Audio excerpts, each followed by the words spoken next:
네, 정명석의 실체를 밝히고 알리는데 30년 가까이 싸워오신 분을 연결해서 몇 가지 더 여쭤보겠습니다. 김도영 교수님인데 반 JMS 단체인 엑소더스를 이끌었던 분입니다. 교수님, 먼저 오늘 시간 내주셔서 감사합니다. 교수님께서 30년 가까이 JMS를 상대로 싸워왔는데 처음에 이 JMS를 알게 된 계기는 뭔가요? 제가 대학 시절에 친한 친구의 권유로 일반 교회인 줄 알고 따라갔는데 바로 그곳이 JMS 교회였습니다. 일반 교회인 줄 알고 갔는데 가자마자 그러면 혹시 이건 좀 이상한 교회구나. 여긴 이단이고 JMS는 이상한 사람이구나. 이런 걸 좀 느끼는 게 있었습니까? 처음에는 전혀 몰랐고요. 정명석의 설교를 직접 듣게 되면서부터 여기가 정상적인 집단이 아니구나라는 걸 느끼게 됐습니다.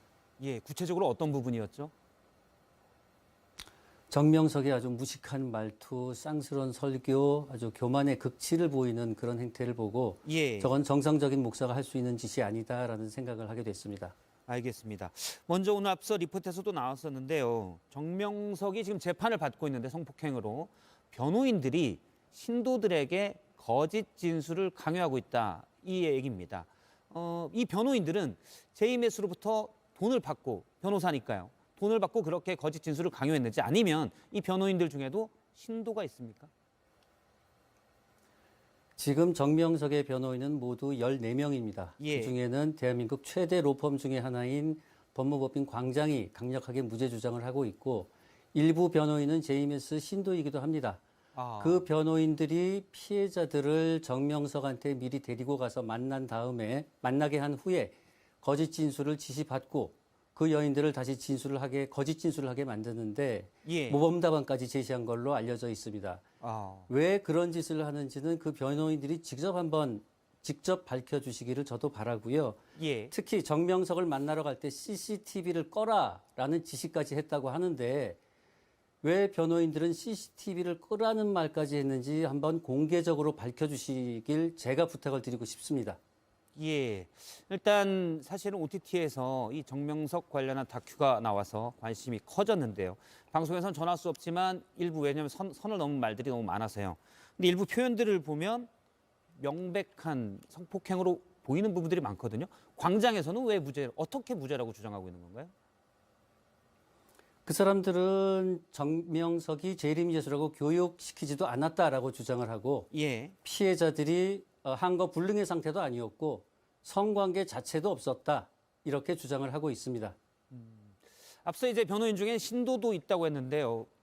변호사나 검사나 이른바 법조인들은 그래도 엘리트로 좀 알려져 있는데 이 법조인 중에도 JMS 신도가 많이 있습니까? JMS 신도가 다수 있고 과거 정명석이 인터폴의 적색 수배가 되어 있을 당시에는 현직 검사 또한 JMS 신도였습니다. 그래서 그 현직 검사가 정명석의 성범죄 수사 기록을 몰래 대출을 해서 그 수사 기록을 열람하고 분석해서 이 사건은 이렇게 대처해라, 저 사건은 저렇게 대처하라고 정명석에 조언했던 것까지 밝혀진 적이 있습니다. 검사가요? 현직 검사가? 혹시 그 검사가 구체적으로 누군지 좀 얘기해 줄 수가 있습니까? 이름은 밝힐 수 없지만은 대한민국 건국 이래 면직 검사 1호가 바로 JMS 신도인 현직 검사로서 정명석을 비호하다가 면직된 겁니다. 정명석을 비호하다가 결국엔 들켜서 면직이 됐군요. 그런 권력자들이 검사라고 하면 이제 권력이 많은 사람인데 권력자들도 정명석 신도로서 보호해주고 그러다 보니까 조직이 더 커지고 이런 것도 있습니까?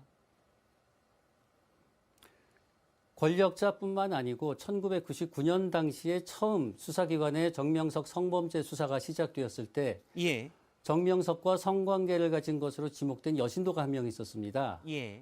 그랬더니 산부인과인 JMS 여신도가 JMS 신도인 산부인과 의사가 그 여신도의 천여막을 재생하는 수술을 의료 기록도 남기지 않고 천여막 재생 수술을 해주었고 그 여신도는 대학병원에 가서 천여막이 관찰된다라는 진단서를 받은 다음에 성폭행 피해자를 상대로 10억 원이 넘는 민사소송을 제기하고 또 법원에 증거로 제출하기도 한 적이 있습니다.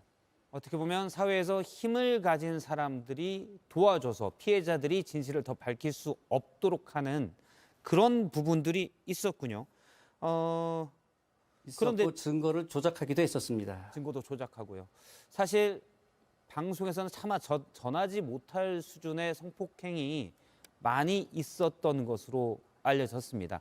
그런데도 이런 실체를 아는 사람들도 있었을 텐데 왜 빠져나오지 못하는 걸까요? 정명석이 재림 예수이기 때문에 JMS를 탈퇴하게 되면은 저주를 받게 되고 결혼을 해도 기형아를 낳게 되고 교통사고를 나서 죽는다라든가 부모가 죽는다라든가 온갖 저주를 오랫동안 받아왔기 때문에 예. 그러한 세뇌 때문에 나오기가 더 힘듭니다. 아, 저주를 오랫동안 했기 때문에 이른바 뭐 가스라이팅처럼 세뇌가 된다 이런 말씀이신가요? 맞습니다. 예. 그러면 사실은 그런 세뇌를 안 당하려면 사실은 처음부터 접촉을 안 하는 게 우선이겠군요. 예, 맞습니다. 인터넷에 요즘 JMS 교회라고 많이 올라옵니다. 커뮤니티에 글들이 올라오는데 이게 사실 확인은 안 되지만 혹시 JMS 교회가 전국에 얼마나 있는지 알 수 있을까요? 왜냐하면 간판에 JMS 교회라고 써놓지는 않으니까요. 정확히 JMS 교회가 몇 개인지는 저도 현재로서는 파악을 못하고 있고요. 예. 다만 인터넷을 검색해 보시면은 JMS 교회는 특유의 정명석 필체로 교회 이름을 써놓은 곳이 많이 있습니다. 그래서 인터넷을 검색해 보시면은 정명석의 필체로 써 있는 교회는 100% JMS 교회이고 정명석의 필체로 미장원이라든가 치과 예. 이름이 써 있는 곳도 100% JMS 신도가 운영하는 곳이라고 보시면 됩니다. 아, 특정 필체가 있군요. 교회 간판이 그 필체로 돼 있다는 말씀이신가요? 교회 이름이? 예, 그렇습니다. 예, 알겠습니다. 왜냐하면 뭐 이사를 가거나 이런 분들 중에서는 교회를 옮기다가 자칫하면 JMS 교회로 또 들어가서 말씀하신 대로 세뇌 같은 걸 당할 수 있기 때문에 여쭤봤습니다.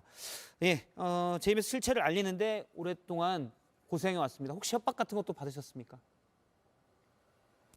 뭐 저희 학교 앞에 와서 시위도 여러 차례 하고 플랜카드 걸고 비방하는 대자보 걸고 저희 처에 직장에 찾아가서 당신 남편 말려라. 예. 더 이상 우리도 참지 않겠다. 이런 협박성 멘트까지 하고 있는 중입니다.